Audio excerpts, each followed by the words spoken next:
上一世，作为家里的血包，我在极热的末世被亲生父母和弟弟榨干了最后一滴血。为了换一袋发霉的大米，他们竟然打断了我的手脚，像卖牲口一样，把我卖给了野狼帮的强哥。就连拼死救我的金毛豆包也被乱棍打死。苍天有眼，让我重生回到了末世降临的1个月前。更惊喜的是，我竟然觉醒了能听懂猫狗心声的逆天一秒。这一次，面对这群吃人不吐骨头的吸血鬼家伙，我不再是那个任人宰割的乖乖女。我不仅要断绝关系，还要亲手把他们送进那个在高温下会变成活人微波炉的玻璃豪宅。当秩序崩塌，焦土遍地，我将带着我的猫狗特工队躲进打造好的顶级安全屋，吹着冷气，喝着冰可乐，笑看这群渣子在地狱里挣扎求生。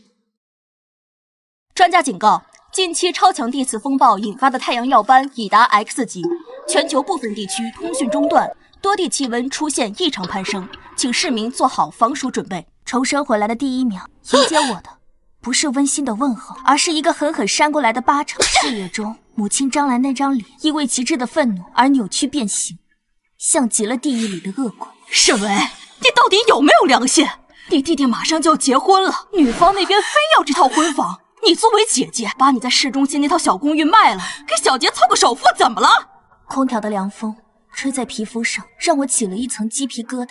我看到了坐在沙发上吞云吐雾的父亲沈建国，也看到了翘着二郎腿、满脸不耐烦玩手机的弟弟沈杰。妈，你别跟他废话，他就是自私。反正丽丽说了，没有江景大平层，这婚就不结了。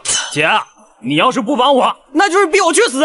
沈巍，你听到没有？你难道真要看着你弟弟打光棍？上一世就是在这个房间，我被道德绑架，一步一步走向深渊，最终在极热的末世里，被这群亲人打断手脚，像牲口一样卖给了食人魔。妈妈心跳好快，妈妈在发抖。那个老妖婆好凶，我想咬她。不行，咬了人妈妈会赔钱。妈妈又要吃泡面了啊！可是她欺负妈妈，我是不是该把那个玩手机的坏蛋推倒？豆包，妈妈为什么看着我？是不是豆包不可爱了？我要不要翻肚皮给妈妈看？我死死攥紧了拳头，指甲切入掌心。我不仅重生了，还能听到爱犬的心声。上一世，豆包为了救我被乱棍打死，这一世，我绝不会再重蹈覆辙。沈巍，你哑巴了？坏女人，不许碰妈妈！慢，当然慢。姐，你想通了？我想通了，毕竟小杰结婚是大事。不过，妈，我那套小公寓才50平，卖了也就100多万。现在市中心的江景大平层，首付至少得300万起步吧？这点钱够吗？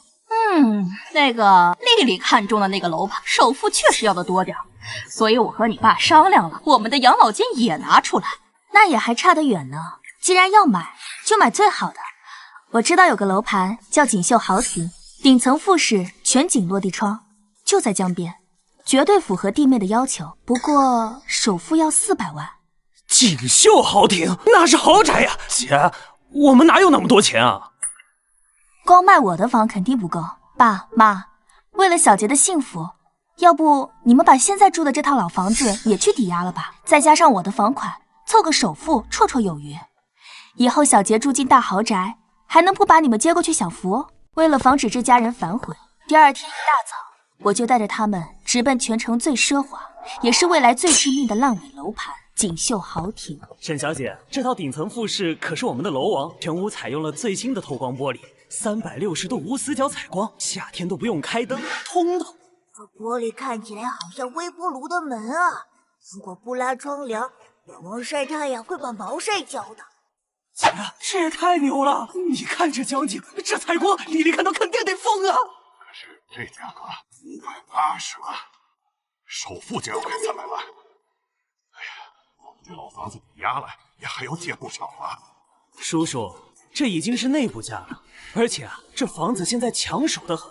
你们要是资金不够，我们这边有合作的金融公司，可以做个过桥垫资，利息很低的。所谓的金融公司，其实就是挂着牌子的高利贷。上一世，沈杰因为征信太花，贷不下款，是我替他背的锅。而这一次，轮到他们自己享受了。那个垫资，妈，过了这个村就没有这个店了。大不了以后我努力工作还钱。再说了，不是还有姐吗？姐工资那么高，帮衬我一点怎么了？是啊，妈，先把房子拿下来要紧。我的房子已经在挂牌了，中介说最快1周就能出款。你们先把这套老房子抵押了，凑个定金和首付的大头，剩下的我来补。我特意以征信受影响为由，没有在任何担保文件上签字，而是全程看着沈杰签下了那个利息高的吓人的电磁合同，并按下了手印。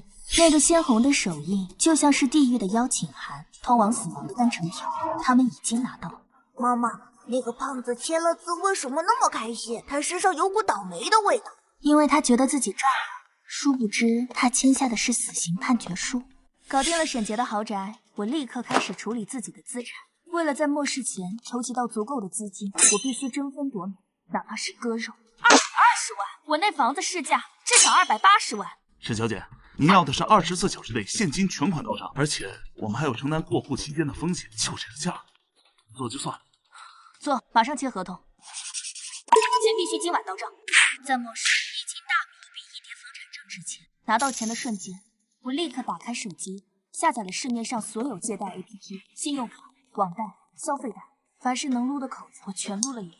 第3天晚上，我回了一趟父母家，参加所谓的庆功宴。维维啊，你看你的房子也卖了，钱什么时候转过来？那边催首付催得急。妈，钱我已经转到这张卡里了，这是我给小杰办的副卡，密码是小杰生日。姐，你是我亲姐，太给力了！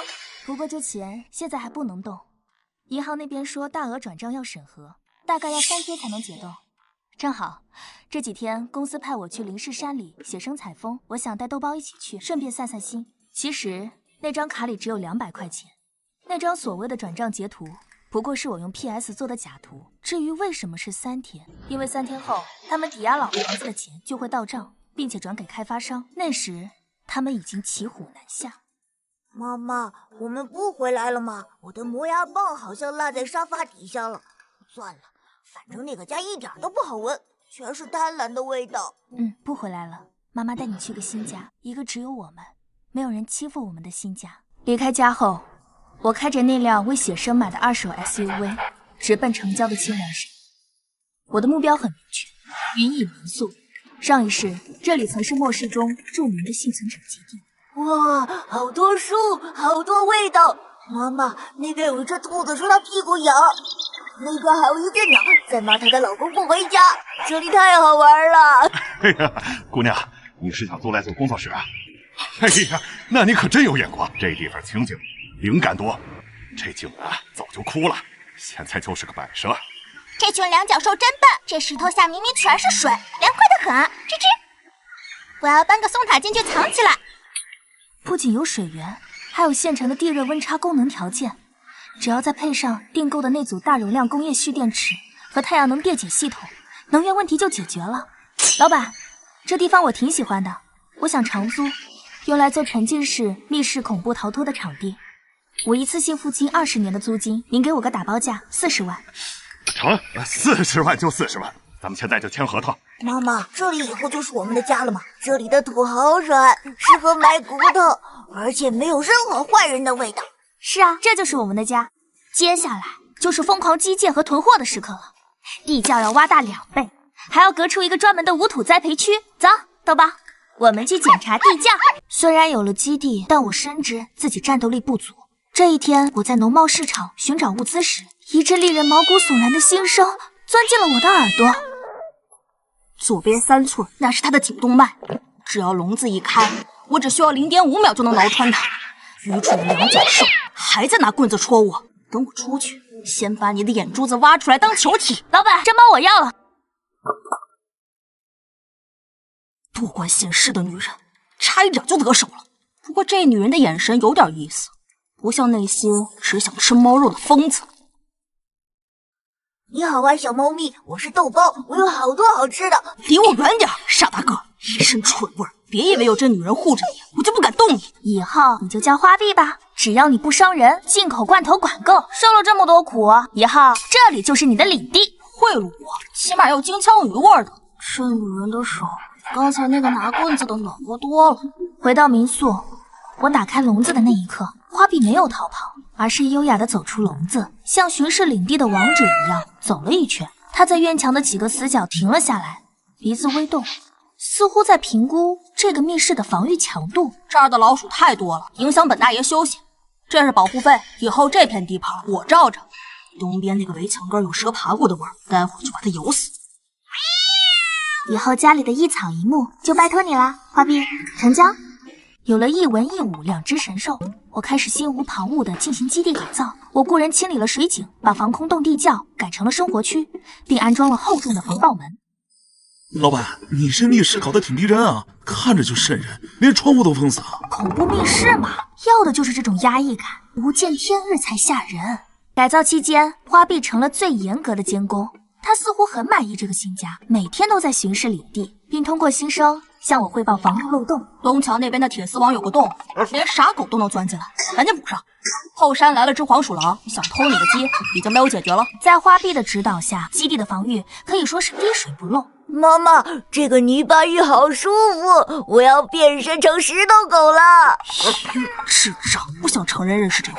看着一猫一狗在院子里追逐打闹，我在这压抑的倒计时中，久违地感到了一丝烟火气。基地硬件搞定，接下来就是填充物资。我以搞冰雕展的名义，低价订购了10吨工业冰块，存入地窖。而在囤积肉类时，我的兽语技能再次立了大功。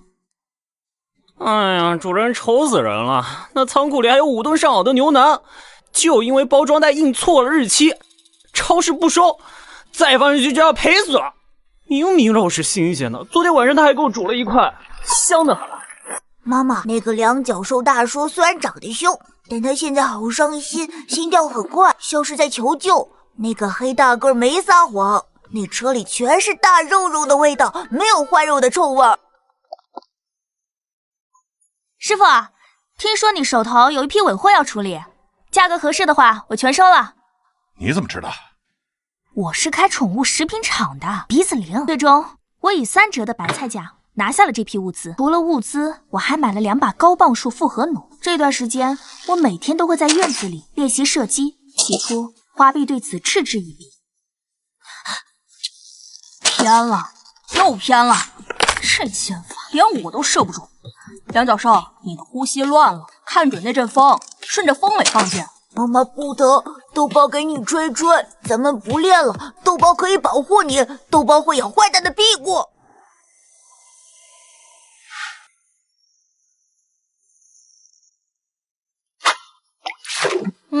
勉强能看了，总算没白费大爷我晒着太阳指点你。倒计时只剩最后1天，我给民宿大门上了3道锁，用原木顶死。傍晚，我做了一顿最后的晚餐。然而，山里的气氛开始变得不对劲。气压太低了，那些蠢鸟都飞走了，连蚂蚁都在搬家。空气里有一股烧焦的味道。妈妈，我害怕，我想躲到洞洞里去。下来吧，我们要进屋了。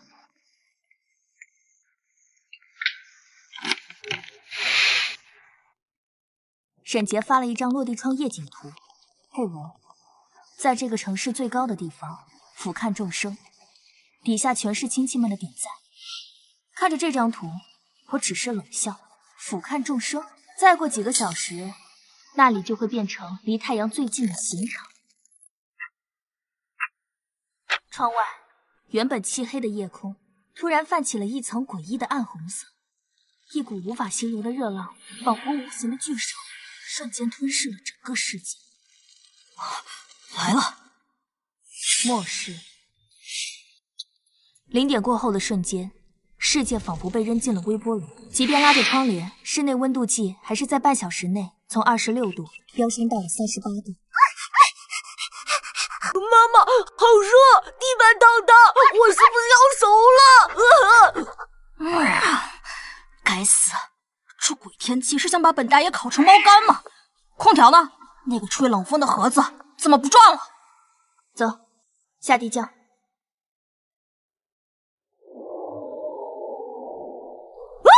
哇，好凉快！天堂，这里是天堂！高温持续了1周，城市电力系统全面瘫痪，朋友圈里一片哀嚎。我刷到了沈杰最新的动态，没有了炫耀，只有崩溃。哎呀，什么破豪宅啊！中央空调坏了，物业也不管，热得老子睡不着。哎，有没有人来修空调啊？这才刚开始呢，那引以为傲的全玻璃幕墙，现在就是个巨大的聚光温室。好好享受吧，我的好弟弟。这天中午，我正在给花臂开罐头，手机突然响了，来电显示妈妈。维维，你在哪儿啊？救命啊！热死了，真的要热死了！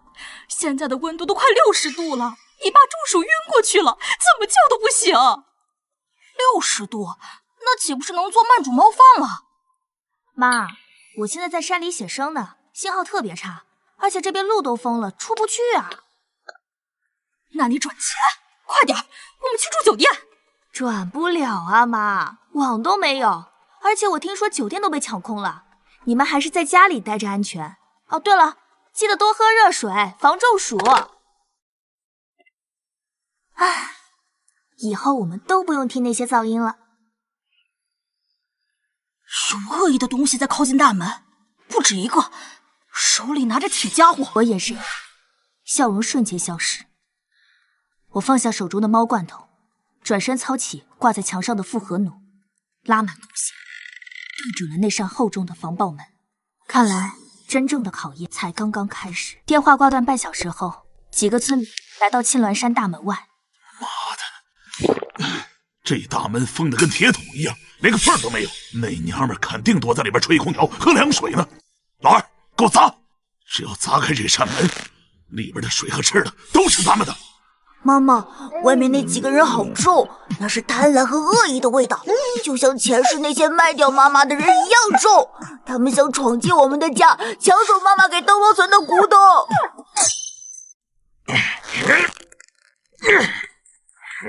大门上方的槐树传来响声，风停，这是花臂昨晚切下的马蜂窝。啥玩意儿，黑乎乎的？马蜂！这么大的马蜂啊！救命啊！我的脸！地窖内冷气充足，我盘腿坐在高清监视器前，手里拿着半个冰镇西瓜。自作孽不可活，这只是给你们的一点见面礼，希望你们喜欢。哼，一群蠢货！这可是本大爷昨晚费了好大劲才弄下来的，为了他，我还被叮了个包。杨教授，这肉干味道不错，看在肉的份上，东墙根那几个洞我会钉死的。因为他们贪婪。豆包，记住，在这个吃人的世界里，对坏人仁慈就是对自己残忍。如果我们不反击，现在在外面惨叫的就是10分钟后，光头被蛰得面目全非，眼睛肿成一条缝，嘴唇外翻。他和几个村民滚下山坡，躲在一块巨大的岩石后面喘息。大哥，这地方太邪门了，咱们撤吧。那马蜂专门盯着脸蛰，太可怕了。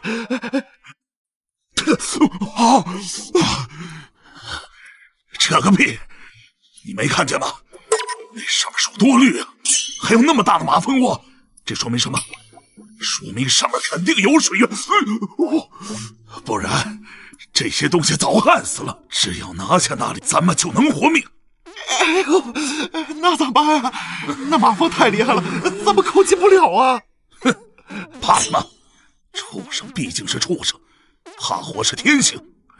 等晚上，咱们带上汽油和火把，我就不信一把火烧不进那个乌龟壳。到时候那娘们是死是活我不管，但那些物资和水必须是我们的。夜幕降临，地表的余热依然让空气燥热。正在沙发上打盹的花臂突然惊醒，耳朵动了2下。那群臭烘烘的老鼠又来了，这次他们身上带着一股刺鼻的味道，手里还拿着火。梁教授，别睡了，他们在东南角那个铁丝网附近扎堆，正准备点火烧你的窝。想玩火？既然你们不想体面的离开，那我就帮你们体面。给你们加点料，希望能让你们冷静冷静。光头带着10几个村民摸到民宿围墙外，他们手里提着白色塑料桶，里面装着刺鼻的劣质汽油。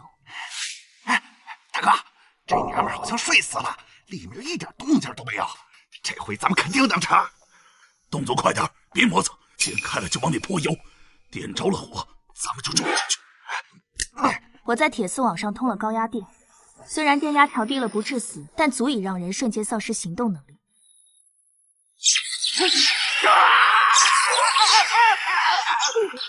我操！有电！这墙上有电呢！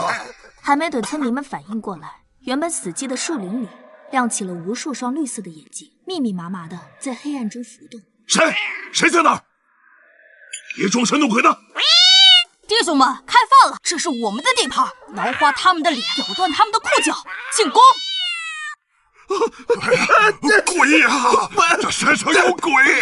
猫妖，是猫妖！救命！我的眼睛！什么东西咬我的腿啊！我穿着黑色的战术背心，站在2楼的露台上，手里端着复合弩，夜视一下的红点锁定了试图逃跑的光头的大脑。我的腿！我的腿！惨叫声在山谷激荡，剩下的村民吓得丢下同伴，四散奔逃。警告！警告！本区域已被划定为严重传染病隔离区，已发现多例出血热病例，区封锁，擅入者死。传染病！快带我走！我不想死在这里！看着暴徒消失在夜色中，我并没有放松。我知道，血腥味会引来更凶猛的野兽。切，一群弱鸡，连我一根毛都没碰到。不过那个光头身上的味道很恶心，那是亡命徒的味道，他肯定还会再来找麻烦的。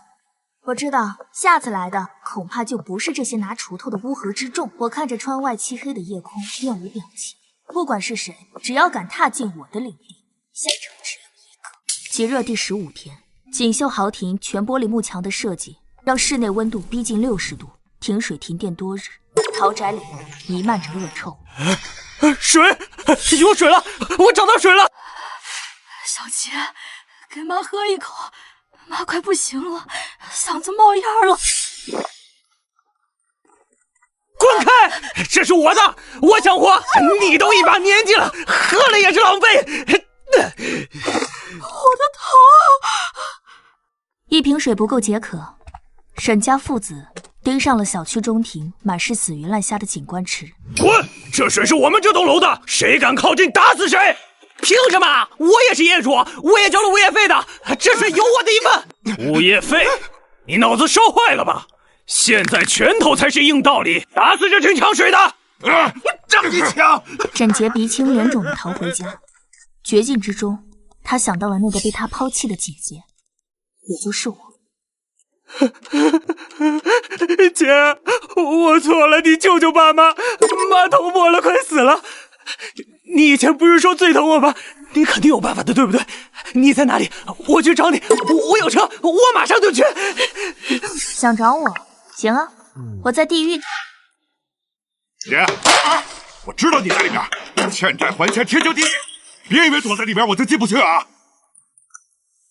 照片里，几个满身纹身的大汉破门而入，沈杰跪在地上求饶，身后是一把明晃晃的西瓜刀。随着尸体腐烂和卫生条件恶化，城市成了虫子的乐园。这种恐怖蔓延到了深山。恶心，太恶心了！这些脏东西想钻进我的猫砂盆。梁教授，快把他们弄死！我不想踩在这些爆浆的虫子身上。想把这里当巢穴，也不看看这是谁的地盘，做梦！我戴着防毒面具，手里拿着改装的喷火器，喷火器连接着背后的储罐。喝点特调鸡尾酒，去死吧！半小时后，院子地面铺满焦黑的虫尸，手机震动，屏幕显示彩信，沈杰满脸是血，乔哥踩在脚下。随后电话响起。姐，救命啊！是野狼帮，是那个放高利贷的强哥，他们要杀了我，他们绝对会杀人的。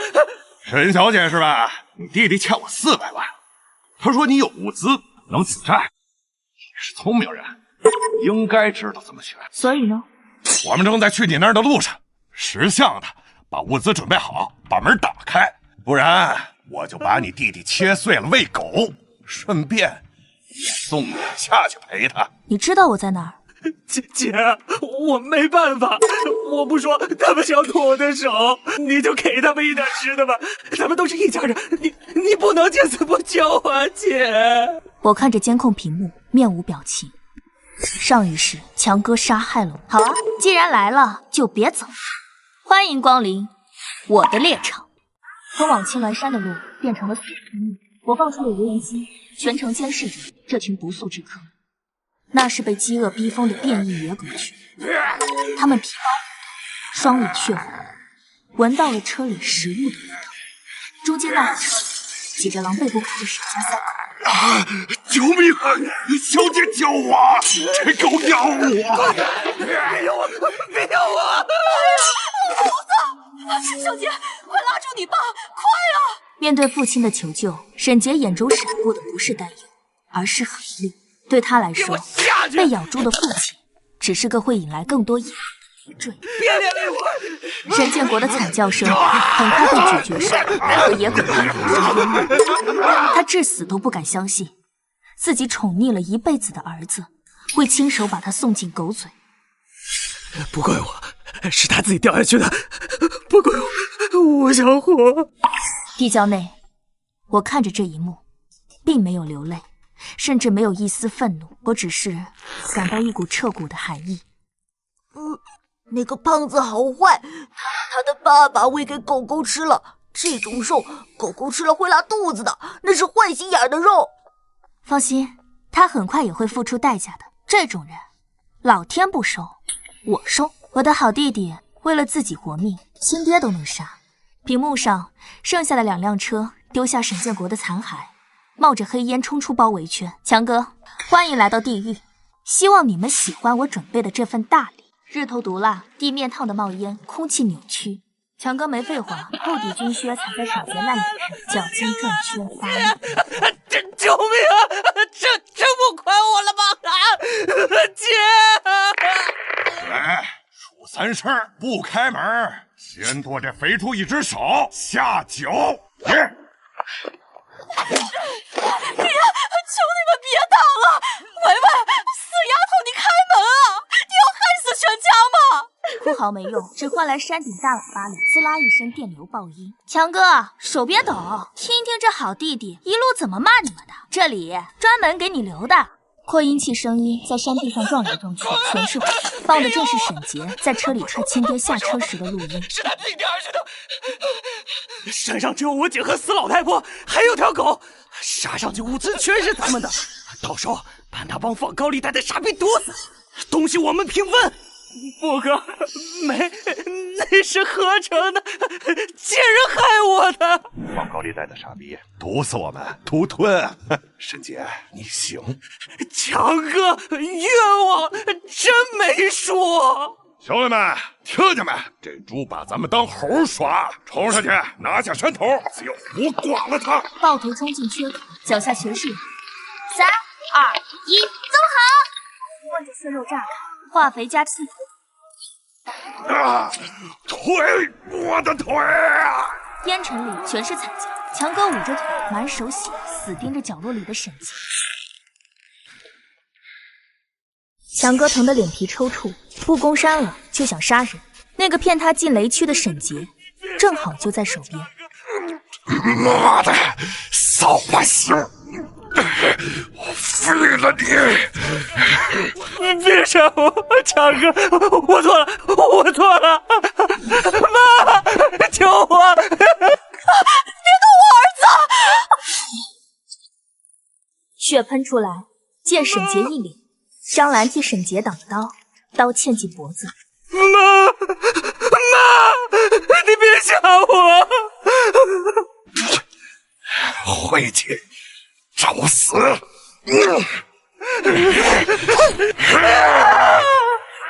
沈杰嗓子扯破了，抱断腿打滚，一身血泥尿。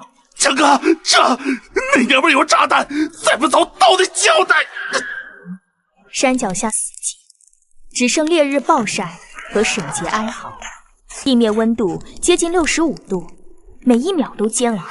沈杰断腿血流不止，却顾不上疼，拼了命的往山顶爬。姐，我错了，救救我！妈死了，妈被他们给杀了！开门，给口水喝，疼死了！我是你亲弟弟啊，姐，看在爸爸的份上，救救我啊！空调房里，我看着屏幕上那个像蛆蠕动的身影，面无表情。上一世，我也曾这样苦苦哀求过，换来的却是嘲笑和死亡。现在知道是我弟弟了，把你亲爹喂狗的时候，怎么没有想过他是你爹？花臂，早想动爪子了，这一身馊味儿比死耗子还冲。去吧，送一程，别让他死太快。沈杰嗓子哑了，突然树林传来动静，像无数翅膀扇动，盘旋的变异扑救收到信号，收拢翅膀俯冲下来。走开！滚！那是我的肉，我的肉！姐，救命！有鸟的咒言！日落，惨叫声没了，我全副武装走出大门，穿着防刺服，手持复合弩，左右跟着我的猫和狗。妈妈，坏人死透了，这儿臭，豆包不喜欢，全是死味儿。寨清了，下辈子别做人。回到监控室，我并没有歇着，我放出无人机，沿强哥逃跑路线搜寻，斩草不除根，春风吹又生。最后果然是乌合之众。强哥断腿，要休着，手下人不想带人证，更不想分物资。树林里没人说话。小头盘，老子没死，把车子放下，那是我的车。哼，强哥，别撑了。没油了，你也废了，兄弟们想活，只能各走各路。小弟胸口大，他胸口大洞，慢慢倒地。强哥手里枪冒着烟，后坐力震得伤口剧痛，差点晕过去。枪声暴露了位置，也暴露了我想要的东西——热武器。阵源头，枪就是话语权。一把土猎枪，一把仿制手枪，好东西。归我了，花臂，拿枪的归你，你别让他开第二枪，我要活的枪。哼，瞧不起谁呢？看好了，下去吧你！手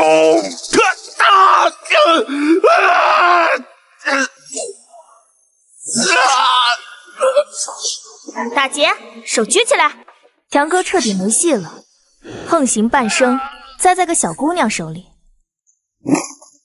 还有多少人？大本营在哪？重武器有什么？实话实说，给你个痛快。没了，都在这儿。多远老大在城里，还要跑，飞机跑。搜刮完战利品，我拿到了2把土猎枪、20发子弹、1桶汽油，还有强哥私藏的一小袋黄金。滚！别让我看见你！回到地窖，我清点着收获，枪在手，心里稳多了。吃！哇，肉！坏蛋没了，吃饭都香。豆包要吃3大碗。那是我捡的石头，上面趴着几只死甲虫，泛蓝光。深夜，我擦拭着枪支，地窖温度不稳，空气里透着燥意。香，要吃，给我，身体里有火烧。花臂，吐出来！好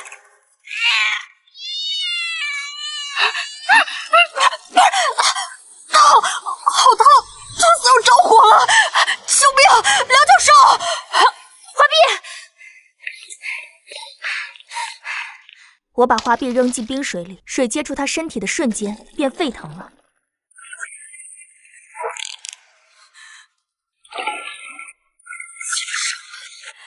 要炸了！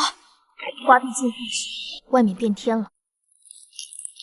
最后一天，气温飙到72度，2小时跌70度，先是黑雨加冰雹，接着是大雪。极寒来了，快！风头风口，开壁炉！雪太大，埋得太快，排气不堵死。走，口子堵了。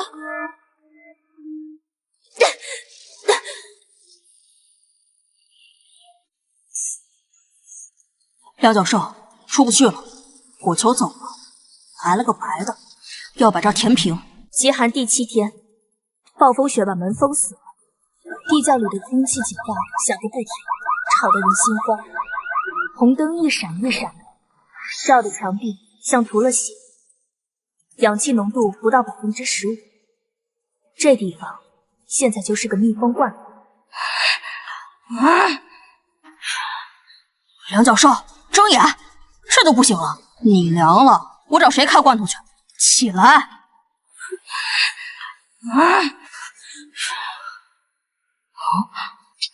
上面风扇停了，那个洞堵了。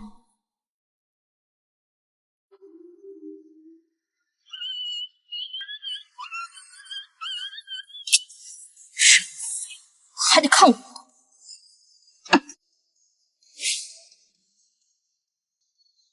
管道尽头，风扇叶片被倒灌进来的雪水冻得死死的，结成了个大冰坨子，气流完全断了，这冰硬得跟石头一样。给我开！老子是猫王，碎冰算个屁！碎啊！地窖里的气快没了，我觉得胸口压着块大石头，意识都要断片了。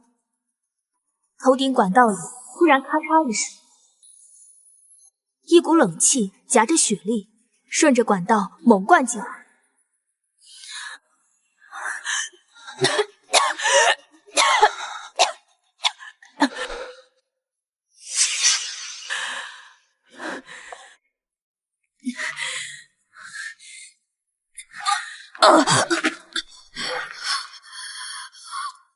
通了，牛逼吧？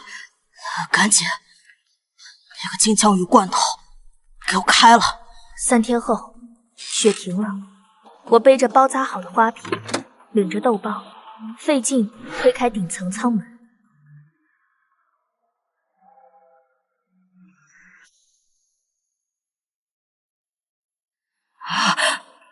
不对，是风里有血味儿，很臭，往这边来了。极寒不光冷，变异生物恶。花臂进化后，饭量大得惊人，那点冻干根本不够塞牙缝的。饿死猫了！我要肉，带血的肉乎肉。再不给肉，我就把傻狗给炖了。别吃我，我馋，全是骨头！妈妈救命！别嚎了，确实该补补了。不想饿死，就跟我出去弄点吃的。林子里静得瘆人，我带着一猫一狗，踏着膝盖深的雪，摸到了那只变异驯鹿的地盘。豆包，骚扰，花臂，找机会。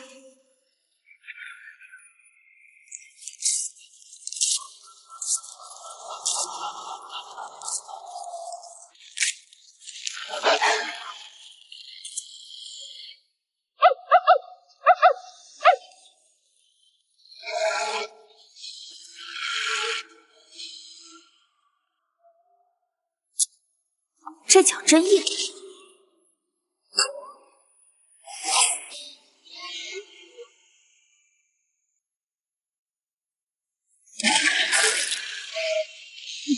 死吧，大肉块！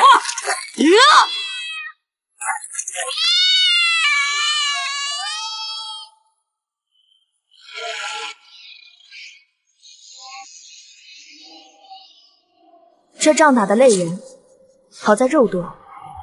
我拖着猎物往回走，豆包突然在一处被雪盖着的山坳前停住了。妈妈，这味儿不对，不是肉，是那种看猴骑车的地方，里头还有小东西在哭。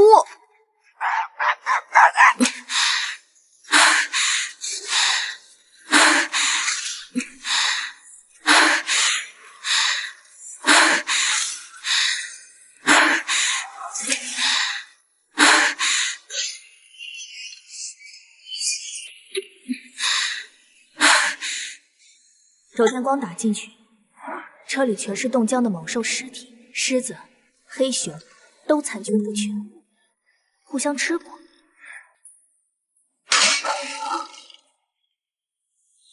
变异白虎，还是一头。这回捡到宝了，顶级的苗子。我把虎崽子带回地窖，暖气一吹，食儿一喂，这小东西很快就活泛了。既然能吃，以后就叫饭团吧。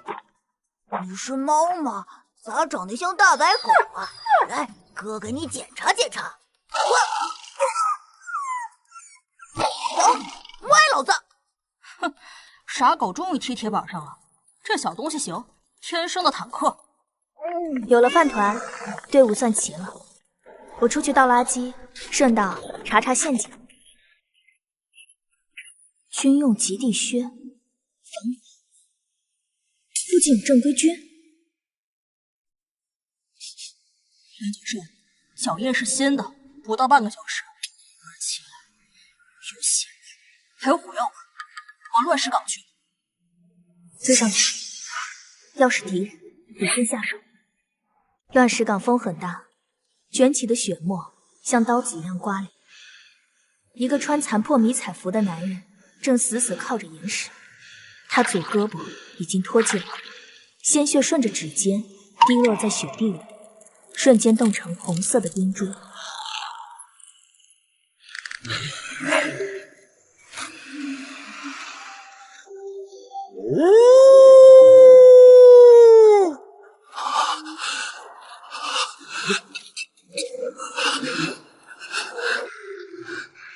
来呀，畜生！只要吸压了一口气，你们就别想过去。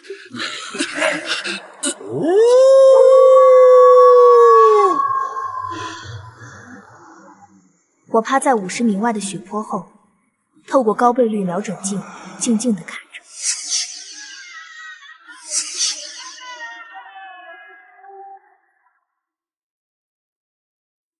妈妈，那个两脚兽的灵魂好重好重，他好累，但他心里的火还没灭。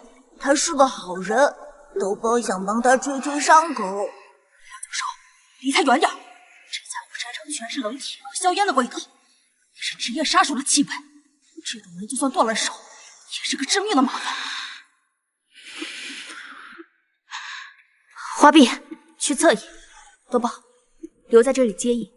狼王跳起来，直奔谢岩烟里。谢岩躲不开，只能举胳膊硬挡。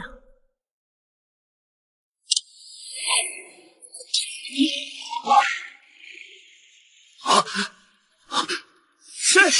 狼群还没有反应过来，被我从岩石上跳下，花臂掌机一挥，离得最近的那只喉咙就被撕开。我滑下雪坡，捕猎枪指着剩下的狼。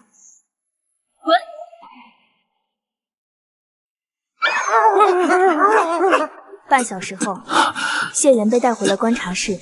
我包扎伤口的动作利落却粗鲁，完全没把这位军官当成贵宾。谢谢，这地儿不简单。你是这片领地的觉醒者。我叫沈维，武器我收了。等你伤好，立刻离开。我这里不收留麻烦。麻烦已经来了，姑娘，你守着这么大一份家产，却只想独善其身。野狼帮的侦察兵已经在附近消失了，他们的大部队很快就会把这踏平的。踏平就踏平，那是我的事儿。你们正规军不是等着牺牲吗？那是你们的英雄梦。我只想带着我的猫和狗活下去。牺牲是为了让更多像你这样的人能活着。如果你只看脚下的雪，早晚会被雪埋了。沈巍，合作吧，这不仅是为了救我，也是为了救你自己。妈妈，他说的是真的，他在担心我们，他的心跳没撒谎。那就看你有没有命活到那个时候。花臂，盯着他，要是他敢乱动，直接挠断他的喉咙。哼，早就准备好了，梁教授，希望他最好别给我这个机会。听到野狼帮，我眼神冷了下来。上一世的仇家，这辈子送上门了。看看，这就是他们干的事。他们不光是流氓，是一支有重火力的掠夺军团，改装车、重机枪，甚至有热成像。他们正像蝗虫一样扫荡这片山。我没说话，逃。这堡垒是我全部心血，外面零下60度，逃就是死。我不走，既然来送死，我就成全他们。你挺狂，但光靠2把土枪和几只宠物挡不住。想活命，得合作。接下来几天，谢岩伤刚好点，就开始教我步伐。老虎天生会杀人，但他只会蛮力，叫刀附击。还有这儿，雪底下埋半雷，高度膝盖往下3寸。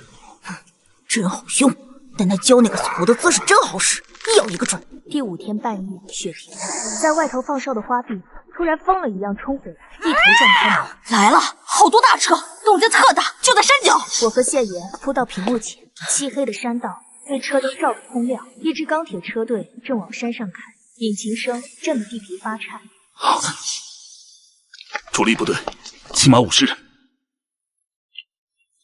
关灯，静默，准备干活。探照灯光柱像利剑划破，半山腰。热成像有反应，底下有热源，温度高，肯定有大雪。几个拿探雷器的喽啰。老大，有雷，土造的。雕虫小技来了。看陷阱这么容易被破，我手心冒汗，握枪的手指发白。专业的，这是正规军打法。只要敢进院子，我就有办法收拾他。车队在距大门200米处停下。独眼狼看着死寂的堡垒，笑了笑，一脸残忍。乌龟壳，老子最喜欢砸壳，把那玩意儿拉出来，给里面的娘们听个响。只见一根粗大的工业管，不知道什么材质，焊在一个独轮车上，后边焊接着一个液化煤气罐。对准大门3发急射，放！光那一下，谢岩瞳孔一缩，迫击炮，趴下！第1发炮弹砸在院墙上，巨大的爆炸震得地窖里直跳。监控屏瞬间全是雪花点。地窖虽然没塌，但那震动让人窒息，我耳朵嗡嗡响。迷糊中看见谢岩死死扑着，后背落满石灰。疯了吧？想把这炸平？他们在逼我们出去，盲射炸不穿这儿，但会把通风口和防御都炸烂。通风口一毁，咱们就是瓮里的鳖。3炮过后，独眼狼没着急冲，派了狙击手封门。2点钟，枯树上，他在压制，得干掉他。花臂收到。那个拿长管子的，脑袋看着挺脆，一拍就碎。狙击手盯着地窖口，根本没注意头顶的树枝晃了一下。狙击手一倒，独眼狼耳机里全是杂音。废物，热成像，扫！老大，是个动物，速度太快了，那边！激活，打死那只猫！妈呀，作弊呀！这火鞭子烫死猫了！救命啊！听着花臂叫唤，我急了。饭团，该你了，建议你个。饭团，记住教你的，走 S 线，别硬扛。敢欺负我大哥，咬死你们！虎啸声震山，野狼帮的人就看见一道白光冲进阵地。老虎，白的！慌什么？畜生而已，放毒气！强攻不下，独眼狼用了阴招，几个手下扛着冒黄烟的罐子冲向通风口，空气报警器又响。我和谢岩迅速戴上防毒面具。乖，别站，想熏死我们，那就让他们见识见识真正的鼠患。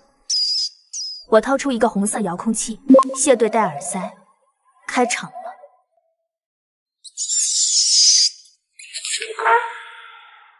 遥控器按下没爆炸，而是一种人听不见，瞬间盖住整座山。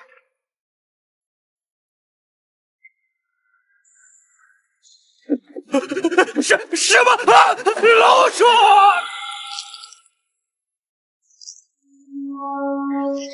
真正的鼠场，成千上万只饿疯了的老鼠发起了自杀式冲锋。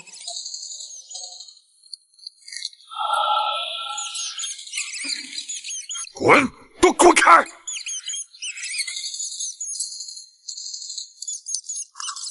老大，顶不住了，开炮了！废物，撤！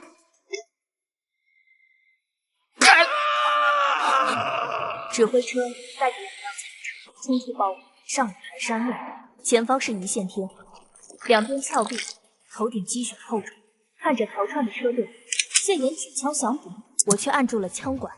别急，那是给他们留的肥。我手指悬在第2个按钮上，走好。次日清晨，暴风雨结束，昨夜那场腥风血雨将盘山公路变成了一片平地。野狼帮的钢铁车队如同玩具被彻底。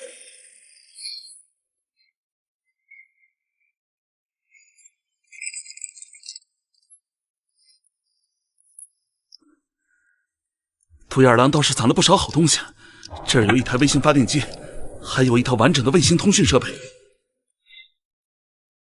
能让那老狐狸贴身带着的，肯定是保命的。喵，是那个味道，好香，就在盒子里。两脚兽快打开，吃了它我会变强。我不动声色地将盒子揣进怀，拍了拍花臂安抚。清理完战场，谢岩背上了行囊，危机解除，他也该回到属于他的战场。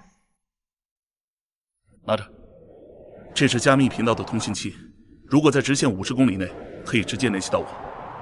如果哪天你想换个环境，或者遇到了解决不了的麻烦，来 CN 杠17号地下城找我，报我的名字，没人敢拦你。好，如果哪天我不想当山大王了，就去投奔你。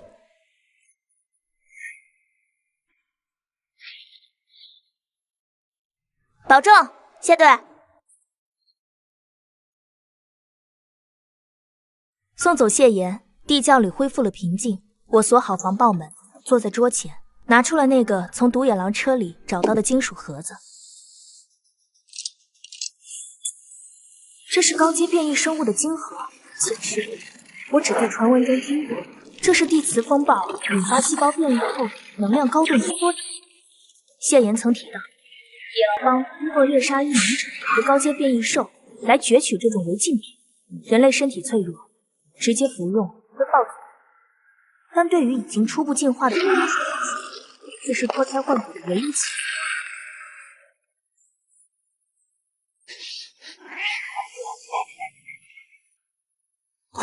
那是我的，吃了它我就能打10个大笨熊。妈妈，那个石头好香，但它跳得好快，像个活的小心脏。豆包有点怕，但只要妈妈给的，豆包就吃。喵，这能量比那个金枪鱼罐头还强！两脚兽，快给我！有了它，这片山头以后就真的归我罩着了。看着他们渴望却又痛苦忍耐的样子，我的手心沁出了冷汗。这不仅是进阶的钥匙，更是索命的毒药。如果失败，我将瞬间失去在这个末世唯一的家人。富贵险中求，谢岩说这东西风险极高，但我不能永远把你们护在温室里。如果扛过去，你们就是真正的神兽；如果不，我也绝不独活。我将3枚金核分发下去，1人1颗，谁也不许抢。吃吧。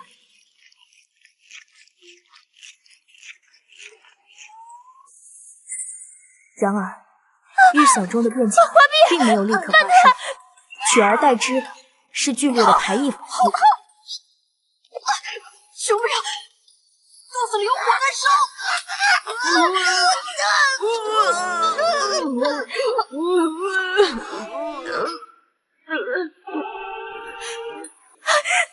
花臂，曼特，豆包，不要，停下来！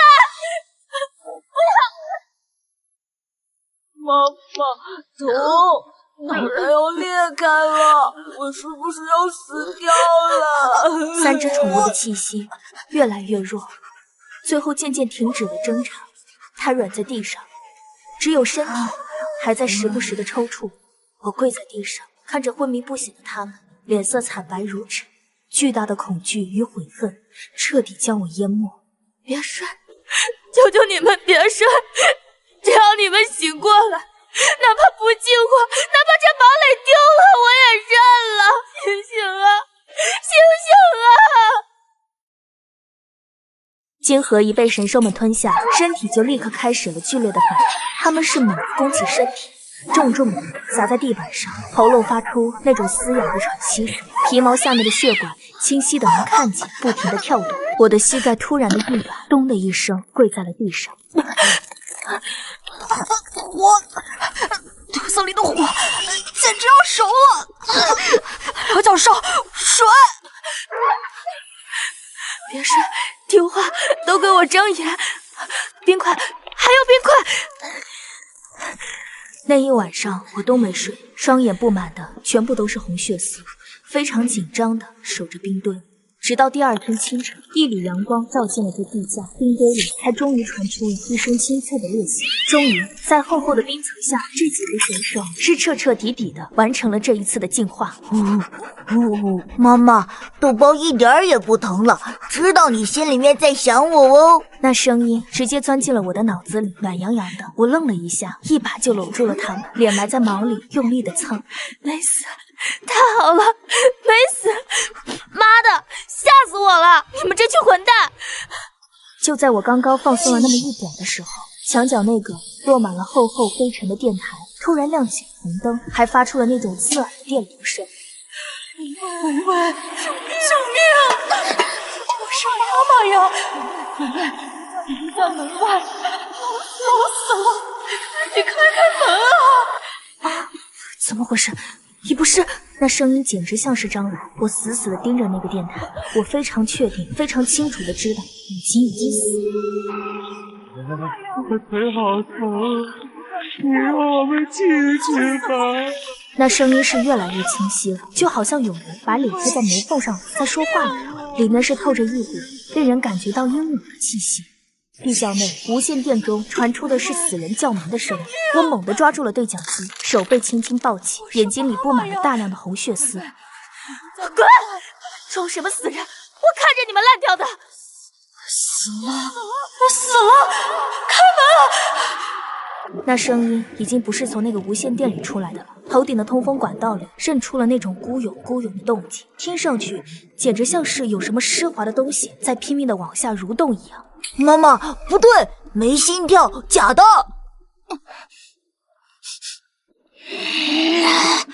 好香的味道，又是那种让人恶心的甜香味儿，肯定是有东西在管子里面的。我的眼神一沉，反手抄起喷火器，大拇指顶开了保险。你生堂万，那鬼植物在学舌片门！救命啊！去死吧！华碧，切了他！火焰就是拿他们没办法，只能是勉强的把他们逼退。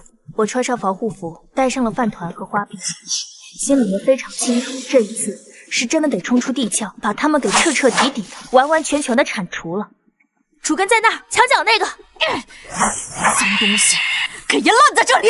藤蔓烧成了焦炭，我刚松一口气，一回头，四周漆黑的树林子里，成片的绿色的眼睛就亮了起来。还没完，这味太重了，把周围的恶狼都招来了。刚解决了女生藤蔓，几十只被那腥臭味勾引来的变异野狼狐狸又围了上来。我晃了晃喷火器，发现燃料已经空了。我扔掉了手里的喷火器，反手就拔出了腰间的猎刀。饭团，干活了！滚！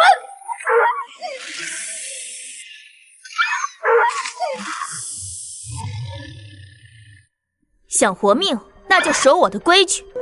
我没杀这群野兽，而是把它们收编做了护卫。我彻彻底底的改变了青鸾山的生存法则。一转眼的就到了末世的第二个除夕，外面是冰天雪地，地窖里却是热气腾腾的。新年快乐，我的宝贝们！我举起了可乐，碰了碰豆包的杯子，发出清脆的响声。妈妈，饺子真的好吃，只要和妈妈在一起，天天都是过年。审问收到回答，快封死出口！谢言，出什么事儿了？这是白色死神节寒流来了，积雪会超过10米，气温零下80度，赶快躲起来，一定活！信号断了，紧接着头顶传来了那种沉闷的轰鸣声，仿佛有一座山狠狠地压了下来一样。糟了，暴雪来了！极寒降临的第7天，外头的世界彻底一片死寂。那10米厚的雪啊，简直是把整个青鸾山都给彻彻底底的压了进去。在地窖的最深处，氧气让人提心吊胆的在一点一点的流失，每呼吸一口都是折磨，让我难受的要死，简直是活的煎熬。不能睡，这会凉水。妈妈，我好困。我因为缺氧彻底的昏迷了。花臂赶紧钻进了那个窄得要命的通风管道里，面对被堵死的冰层，他拼命的伸出了利爪。挖，给本大爷挖！我是这里的老大，没有我的允许，谁也不许死！3天后，我背着裹满了绷带的花臂，顶着豆包，顺着挖出来的雪洞，一点一点的爬回地面。这是哪？侏罗纪公园吗？眼前的景象发生了巨大的变化，冰雪融化了，土地下面的植物在疯狂的生长，空气里弥漫着一股湿热的烂泥味儿。春天是来了，但周围的一切都让我觉得是预示着新的危险。我还没彻底的缓过神来，新的危机就来了。这片绿林子里面藏的全都是无数变大了的捕食者。哇！救命！这朵花咬我的屁股！全员警戒，这已经不是后花园了，是原始森林。雪化，青鸾山这一片的绿洲也是藏不住了。一群衣衫褴褛、手里拿着棍棒的拾荒者摸了上来。他们看见满山的变异果实，眼珠子都快要绿了。我站在半山腰，冷眼看着这群强盗。我这儿，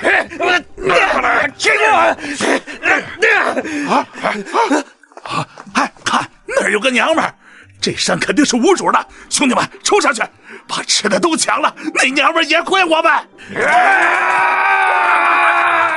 这群拾荒者完全没有把我放在眼里，直接把我当成了待宰的大肥羊。哼，饭团儿开饭。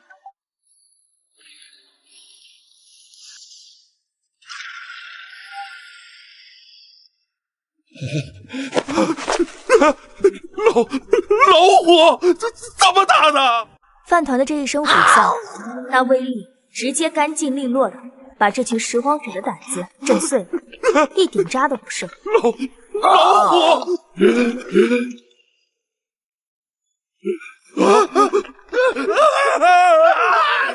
怪物！山上有怪物！跑啊！青鸾山20里内，我的地盘，越界者死！经过这一战，山鬼的名号是彻底的传开了。方圆100里的人都知道，青鸾山上面有个狠人，养着一只巨大的变异兽。光靠杀是不行的，我开始和外面通商。我在山脚弄了一个无人售货站，专门用来交换情报和物资。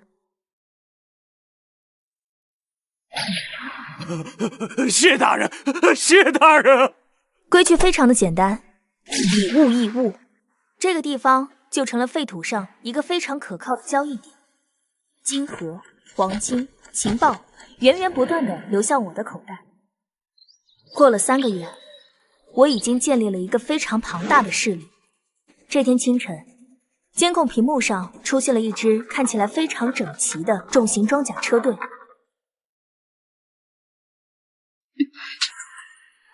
梁九胜，熟人来了，是那个瘸腿的家伙。这回他带了好多铁皮车。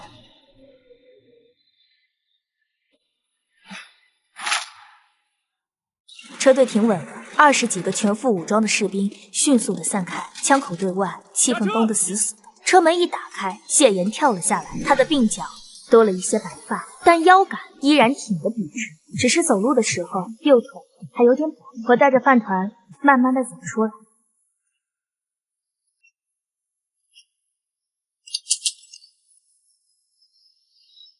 拿手棍子，想顶罪吗？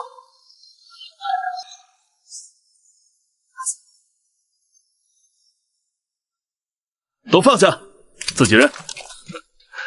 好久不见了，山鬼阁下，你这宠物是不是喂得太好了点？在地窖里面，我倒了一杯冰凉的薄荷茶给谢岩。谢岩接过来，一口服干，看出来他是真渴了。没多废话，他直接从怀里掏出了一份文件和一串沉甸甸的钥匙。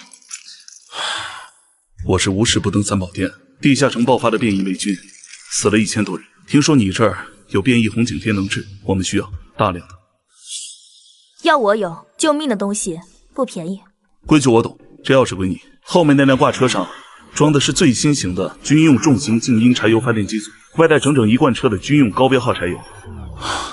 这可是官方真的正式文件，上面清清楚楚的写着，承认青鸾山方圆20里就是你的私人领地，还授予你一个荣誉城主的称号。以后谁敢来动这里，就是真的跟地下城宣战了。连车带油都给我，这官方的羊毛薅得爽。成交，我那点太阳能板早就不够用了。生意好不容易谈成了，才刚走出大门准备交货，装甲车顶上面的雷达突然就像疯了一样，快速的转动起来，发出了刺耳的警报声。警告，侦测到超大规模生物潮汐反应。队长，雷达屏幕红了，全是红点，数量简直没法算。几万，哦不，10几万，他们正在往这边冲，速度极快的。受潮？怎么会这么快的？情报不是说还有1周吗？众人冲上了高地，往远处看，地平线上扬起了一道遮天蔽日的黄尘墙，正在快速推进，大地剧烈震动，连脚下面的石头都在跟着跳动。谢岩举起望远镜，手眼连头。死的是辐射受潮，做最近核电站炸了，这个畜生疯了，他们要冲地下城，青鸾山正好挡在了路中间。这个受潮的规模简直庞大的不像话，谢岩带来的应急时根本守不住他，快带着你的猫口躲进地窖，把门焊死，等他们过去。躲？那是以前的生活，我现在身后是我的家，我的田，我的粮，你让我拱手让人？命重要还是家重要？那可是10几万只丰收。谢顿，在我的地盘上撒野，问过我了吗？睁大眼睛看看，什么叫地头蛇？哨声瞬间穿透了战场的喧嚣，在山谷间不停的回绕。下一秒，原本安静的青鸾山突然开始躁动了起来。弟兄们，来活了！为了山鬼，为了罐头，给这帮外乡来的土包子开开眼！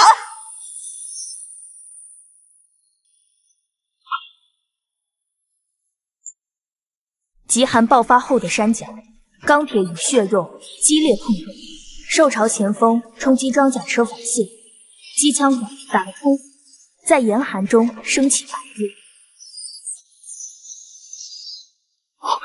天上，那是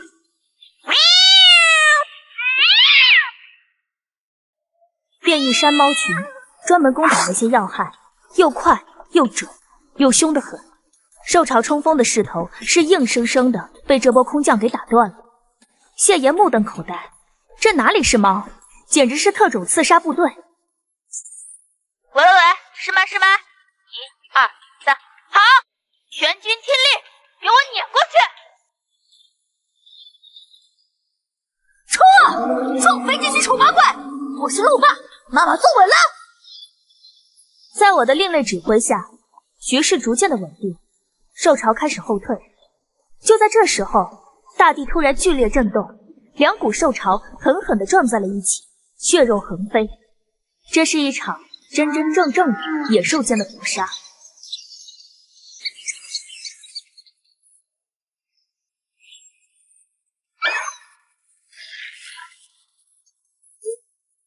饭团，左高前，漂亮！花臂，先后排，掏那只野猪的缸。哎，这就对了吗？保持阵型，不要乱。犯我李地场，虽远必诛。那个谁，鼠王，把那根牛大腿给我留着，晚上加餐。雷鸣般的怒吼响起，尘土散去，2层楼高的双头黑熊现身，周围笼罩着诡异的绿光，巨大的死亡阴影将我笼罩。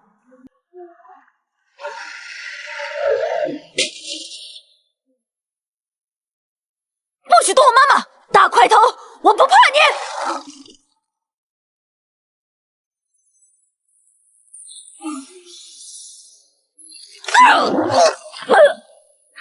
饭团！沈飞，快躲开！巨掌落下，死神将至。我余光掠过身后基地入口处，那里有我刚刚利用异能催生出的第1株心绿小树，那是末世里唯一的希望，也是我绝对不能退后的底线。想踏平我的家，先问我答不答应？豆包，用你的赤子之心锁死他的恶念。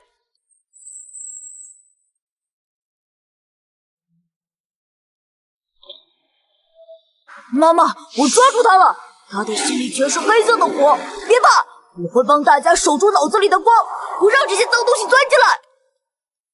黑熊王发出一声凄厉的惨叫，他那双被邪恶充斥的利眼，在豆包的进化波动下，出现了一瞬的清明，动作随之将死。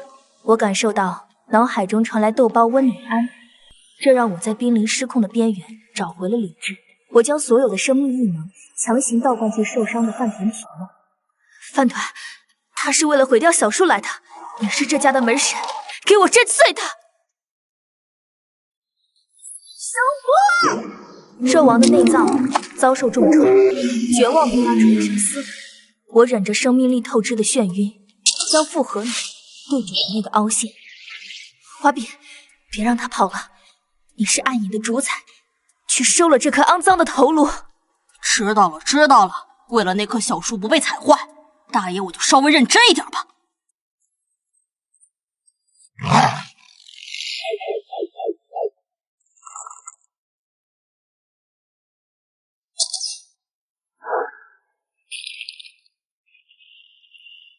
兽王轰然倒地，激起的血尘弥漫，四周的兽群在领主死后惊恐溃散。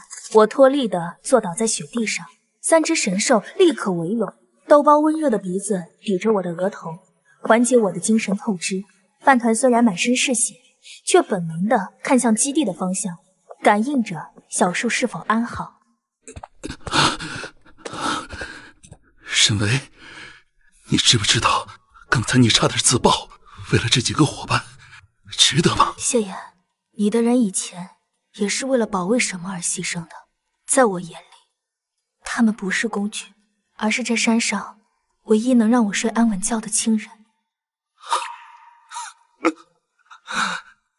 我曾经有个小队，他们也是这么护着我的，可惜我没能带他们回来。你说的对，以前我以为只有为了大义才是牺牲，现在我发现守住这一寸有温度的地盘比什么都强。强哥，等我养好了伤，我们就去算算前世那笔被吃掉的账。战后的山脚寒风刺骨，兽王巨大的尸体横沉在碎冰中，残余的辐射绿芒在风雪中泯灭不地，透着令人心悸的死亡气息。我动作干脆，短刀精准地挑开兽王的颅骨，指尖捏起一枚半透明、流转着幽绿流光的晶核。这就是地磁风暴引发的异变核心。野狼帮把他们当成进化的钥匙，但在军方眼里，这是极不稳定的微型核弹。在末世，没有力量的人连做炸弹的资格都没有。谢言，如果有足够的晶核作为燃料，你能弄到那台军用核电池发电机组吗？那东西在省城军械库深处，现在的地热难道撑得住了？地热只能保证不被冻死，我要建立绝对禁区，就要永不枯竭的防线，而不仅仅是维持心跳。防爆门隔绝了死寂，室内恒温系统轻微嗡鸣。豆包小跑过来，用湿漉漉的鼻子抵住我带伤的手心，喉咙里发出呜呜的安慰声。我脱力地靠在沙发上，花臂轻盈地跳上控制台，绿眼睛死盯着不断闪烁的耗能指标。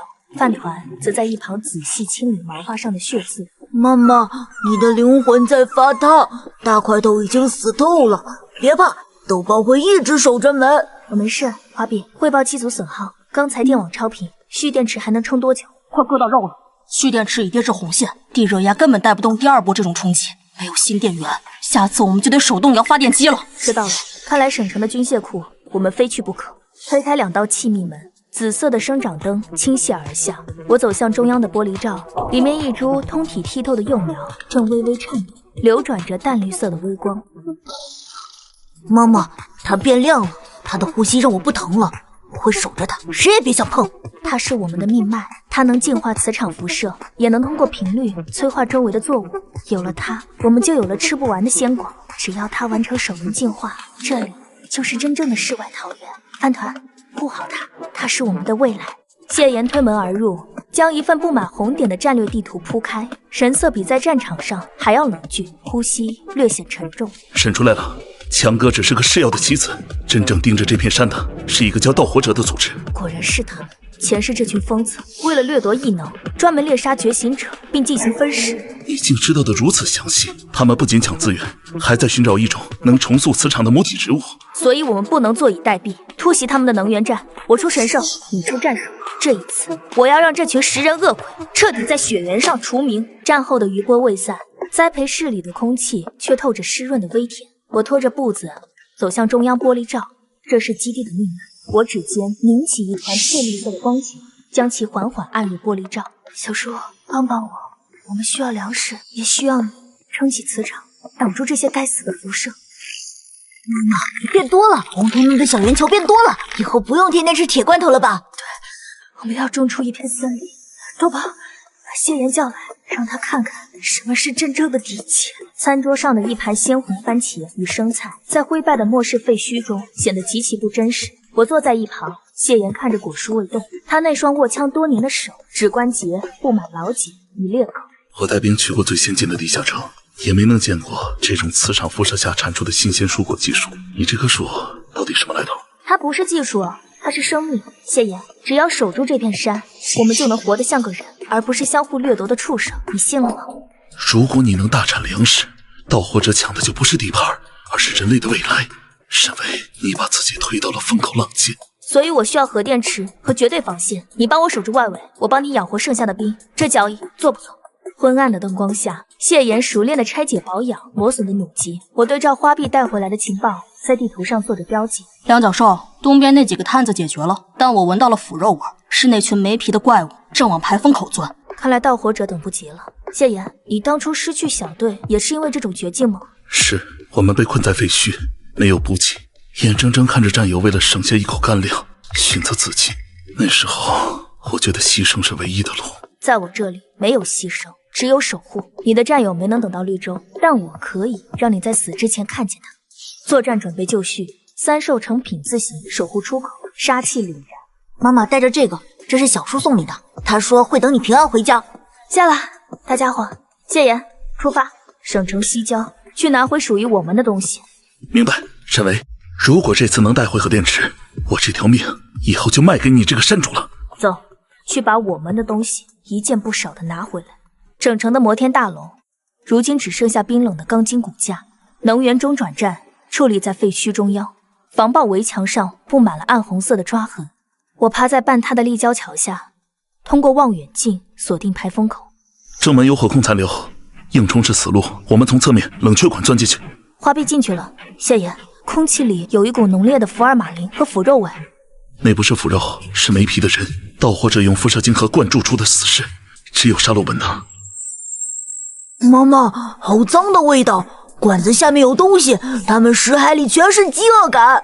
管道内壁布满冰霜与绿色粘液，每走一步都伴随滑腻的摩擦声。我小心翼翼地避开那些不明粘液。梁教授，前面的闸门反锁了，里面有3个怪物正在分食，场面太恶心了。那是谢岩留守同僚的尸体，翻团，暴力拆除。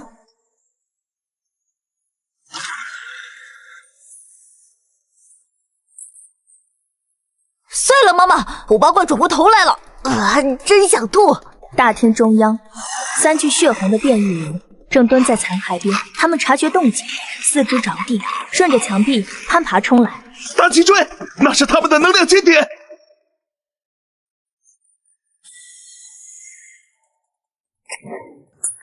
谢岩，退后，犯他压制，花臂收割。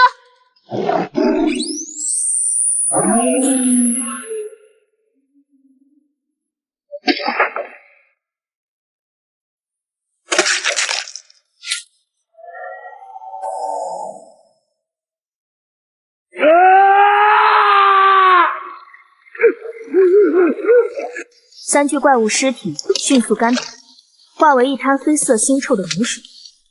我靠在机房门旁，剧烈喘息，手心由于紧张而微微发烫。这就是盗火者的杰作。如果我们失败，青鸾山的结局也会变成这样。我绝不会输，前世我死在他们手里，这一世我要让他们知道谁才是怪物。妈妈，核电池就在柜子里，有了它，地窖的灯永远都不会熄掉。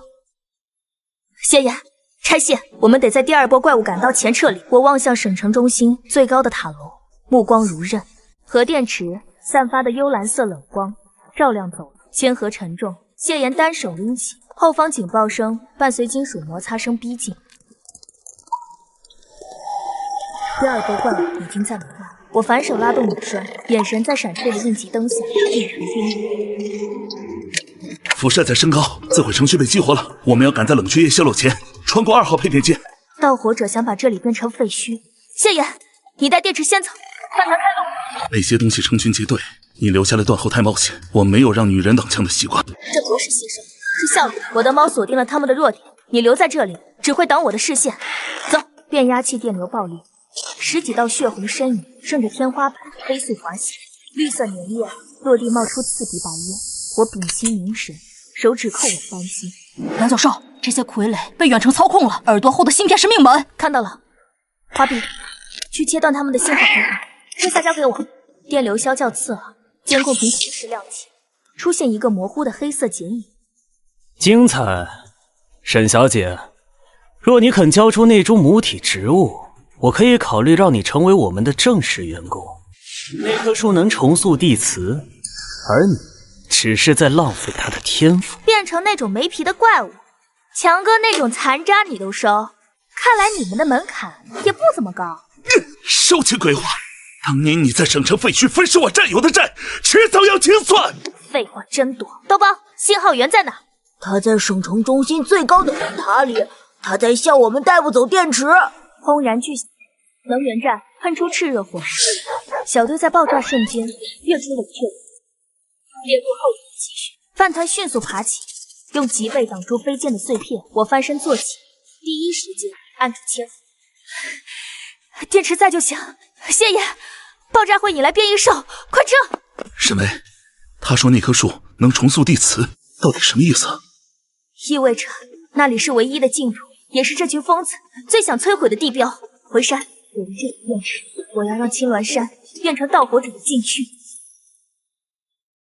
省城的硝烟远去，青鸾山的轮廓在风雪中渐显。谢言手中的铅盒散发着幽蓝微光，这是我们拿命换回的生机。我冒雪前行，唇色由于寒冷而显得惨白。谢言紧随其后，稳托铅盒，警惕四周。沈巍，门就在前面，电池现在下降，必须立刻接近机组。豆包开门，花臂断后，盯紧后方。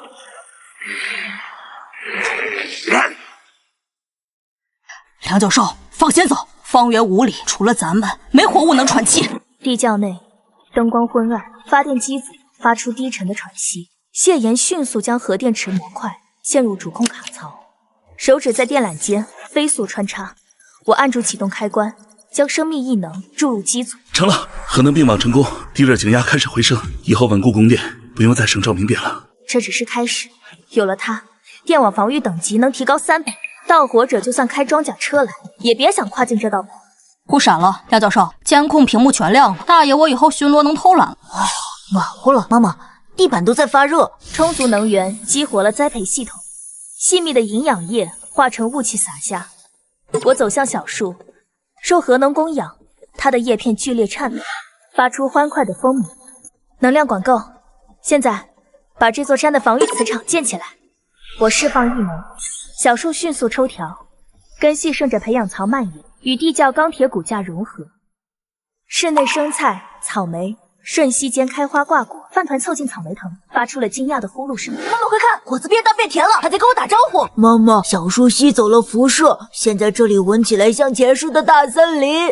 谢言，尝尝，这是雪原上唯一没被污染的味道。壁炉内炭火跳动，暖气充盈。我靠在沙发上，豆包贴腿入睡，花臂在梁上打着小呼噜。我以前觉得末世有个避风坑就是万幸了，沈巍，你真的把这里变成了一个世外桃源。我不想再为了抢一口馊饭去杀人。这电池能撑50年，只要守住这里，我们就能活到末世结束。盗火者不会放过这种地方，如果他们进攻，我会守在第一道防线上。我说过，这里没有牺牲，你死了，谁来帮我维护那些复杂的发电机组？我们会一起活下去，直到看着那群食人恶鬼烂在雪里。这一刻，谢妍心中那块因失去战友而僵化的冰，终于在这温暖的地窖里彻底消融。清晨的寒雾翻涌，3辆重型装甲车撕裂了雪人的泥泞，履带在冻土上留下深陷的齿痕。数百名没皮的人如潮水般紧贴着车队行进，空气中弥漫着刺鼻的化学药剂味道。长官，目标进入射程，干扰区就绪。沈小姐，磁场已经出卖了你，交出母体，你和宠物还能活命，否则这里将变成屠宰场。第一梯队试探，看看那组核电池能撑多久。监控屏幕由于外界干扰而不断闪电，但随着核电池功率瞬时提升，画面迅速恢复清晰。我坐在控制台前，手心由于紧张而满是冷汗，眼神却冷静如刀。妈妈，好多黑色恶液，铁眼怪物想把我们全剥皮了，好臭啊！他没那个命。花臂，废掉干扰源。并网时我就埋了病毒，只要他们跨线，干扰器就会爆炸。50个死士冲锋，先用电网还是放饭团？开启绝对禁区，50名没皮的死士四肢着地，踩着积雪疯狂冲向大门。就在他们触碰到第一道铁丝网的瞬间，原本平静的雪地突然爆发出耀眼的紫色电流。我面无表情地看着监控画面。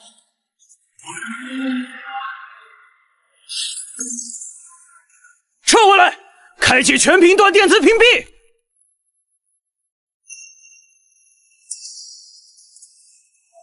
敌军暂时退却，生活区内，饭团趴在温润的地板上喘息，毛发尖端带着微弱静电。豆包叼着浸过灵泉水的湿毛巾，体贴地搭在饭团受伤的前爪上。我注视监控屏，如释重负地垂下肩膀。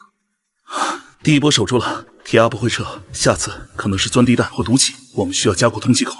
我知道，但这只是开始。谢谢。看，监控显示山顶笼罩淡绿薄雾，飞鸟触碰薄雾后瞬间掉头离去。小树正在建立领域，进化完成后，这里就会是吃人的移动迷宫。小树说他会抓牢石头，他要保护大家。守住今晚我们的土，他们一寸也别想带走。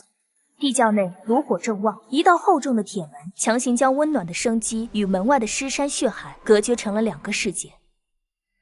核能灌入栽培室，高压线缆低频颤鸣。我扣住强化玻璃罩，翠绿异能注入，玻璃震动。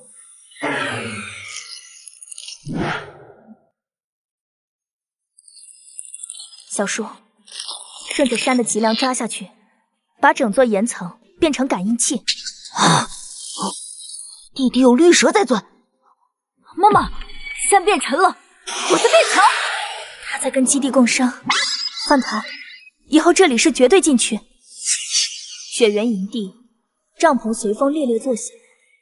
铁鸭坐于车边，机械左眼闪烁红光。副官地上焦黑电路板，铁鸭夺过捏碎。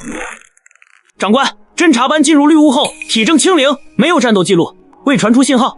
他们连开火的机会都没有。监测显示，心脏瞬间被尖锐物贯穿。他把山变成了捕蝇草，申请枯萎剂和钻地弹。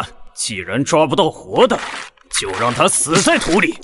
壁炉火光摇曳，桌上草莓鲜红。谢岩放下满是油污的手册，他注视窗外绿雾，眉头紧锁。这味道像和平年代。沈巍，铁鸭的重武器到山脚了，我听到了履带声。他进不来，领域已成闭环，除非他挖空整座山。考虑过幸存者吗？如果这里是唯一生机，成千上万的人涌来，你会对同类开枪吗？这里是堡垒，不是难民营。谢岩，别拿大义绑架我，慈悲只给家人。别吵了，后山那几个钻地鼠已被勒断脖子，正往土里转。死士持动力钻头在岩壁掘进，火星四溅，层岩炸裂，苍青根须破土，缠绕死士腰部。我站在监控前，冷冷地看着这一幕。这就是我的领域，谁伸手，我就切了谁的爪子。雪原被火光洗成焦黑，4辆巨型抛射机推开积雪，斜指山顶。储压罐内翻涌着灰色药剂，铁鸭按动按键，抛射机后座数枚弹头划破绿雾，弹头在山腰爆裂，灰雾蔓延，与淡绿领域接触的瞬间冒出白烟，草木迅速变黑枯萎。领域在衰退，那是军用级的枯萎剂。长官，绿雾缺口已现，突击队准备降落。全员压上，不要活口，只要母体。地窖震动，灰尘扑落，监控屏上代表小树生命强度的绿条急速缩短。我扶住控制台，指关节由于发力而苍白，豆包蜷缩在侧，抓挠地面。妈妈，小树好疼，那些火焰在烧它的叶子，它抓不住石头了。谢言，启动所有机枪台，这里就是他们的公墓。过滤系统快到极限了，灰屋里有毒素，沈巍必须在基本阶段前解决掉那些炮车。我去，花臂前行，饭团强突，你守死这扇门。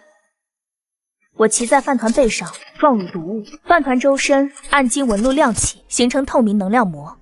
死士顺绳索从机舱跃下，花臂在乱石间闪现，爪尖划过，切断敌方呼吸罩。饭团张开巨口，次声波呈扇形横扫。滚开！别碰我妈妈！饭团冲下去，撞碎抛射机。铁鸭拔出震动长刀，踏碎冰面。他死死锁定那道俯冲而来的暗金身影。我握紧弩机，心跳如鼓。哼，畜生！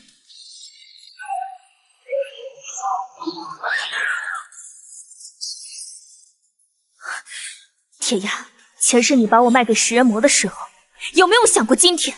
前世你神志不清了，交出母体，给你个痛快！我嘴角勾起残忍弧度，按下遥控器。这是埋在装甲车下方的超频陷阱，雪原底部的电缆消叫，湛蓝电弧破土而出，瞬间覆盖方圆100米。下地狱，去问你的前世吧！核电弧撕裂洞口，湛蓝能量网将装甲车熔成废铁。铁鸭被气浪掀飞，机械半身迸射火线，黑烟弥漫。我走向铁鸭，饭团低吼，金毛炸开，喉咙回到次声波余震。核能超频，那整座山左右耳，疯子！